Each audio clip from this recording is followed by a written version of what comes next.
Hello mga kapinki, itutur ko nga pala kayo sa aming bahay. Ayun nga pala yung pusa namin nasa pinto. So tara, tingnan na natin. Ito na po ang aming sala.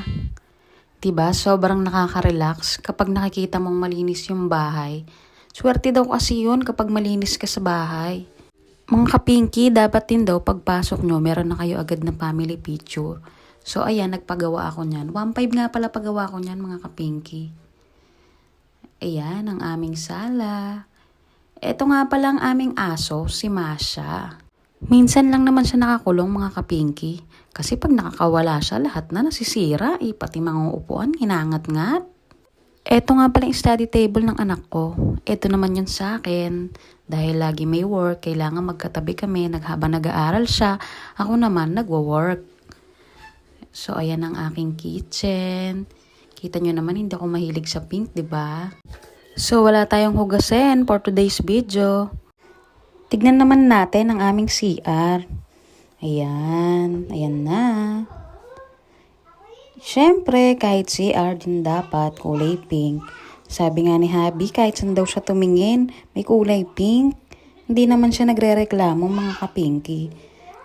Very supportive naman ang aking hubby pagdating sa aking mga gusto. Talo din naman siya 2 babaeng anak namin. O diba? Ayan, aakyat na tayo mga kapinky. Pero pakita ko muna sa inyo yung taas namin.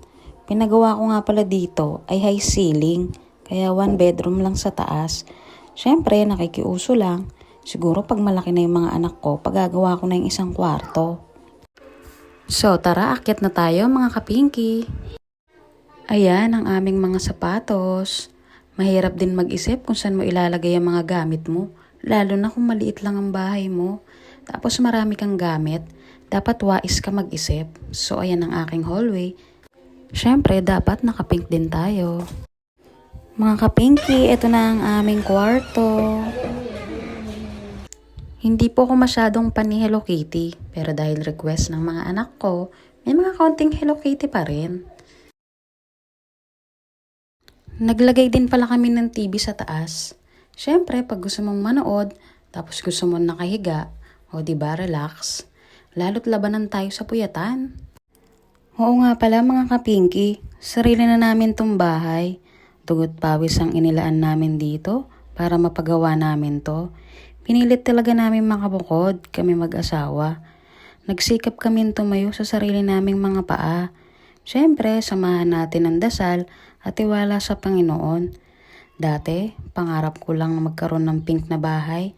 O diba ngayon, eto na.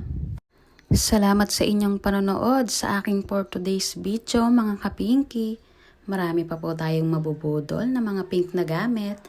Abangan. Paalam!